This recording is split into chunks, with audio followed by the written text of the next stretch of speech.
things known world. I'm Elsie and this is Malorie, and we'll have Mousse in just a moment. I realize there's a couple things I forgot to show you in comparing and contrasting the Hackney and the Thoroughbred. I want to talk a little bit about the angle of the shoulder and how that translates into what their neck looks like. Both of these horses have a fairly similar length of neck, but they do come through with a shoulder that has a slightly different angle to it. So this is the front of the shoulder.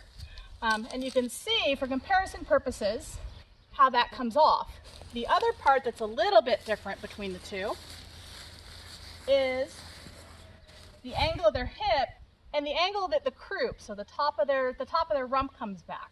They can actually tilt their pelvis and do all those changes, but when they're standing comfortably, and she's not square at the moment, but she's comfortable, she comes forward with a fairly flat croup, but it curves down from there. And we'll take a look at Mousse in just a second and see how that goes. If you guys will pause for a moment.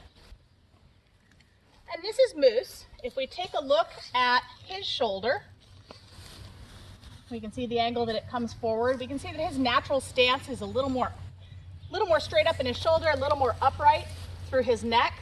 He's done a lot more work where we compress his body together, and so his muscles are built to hold that compressed frame. But the skeleton is the way it is from his genetics, not from his build. And if we come back here and we take a look at his rump, you can see that he actually, so Malorie was about there and then curved. He's actually very straight through here. He doesn't have that arch that Malorie does, but he comes back at a much sharper angle, which is really related to the fact that he was developed to trot and he was developed to pull great big giant wagons.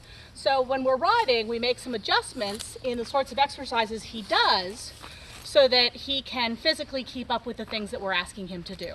So hope you guys are all having a good day, and thank you.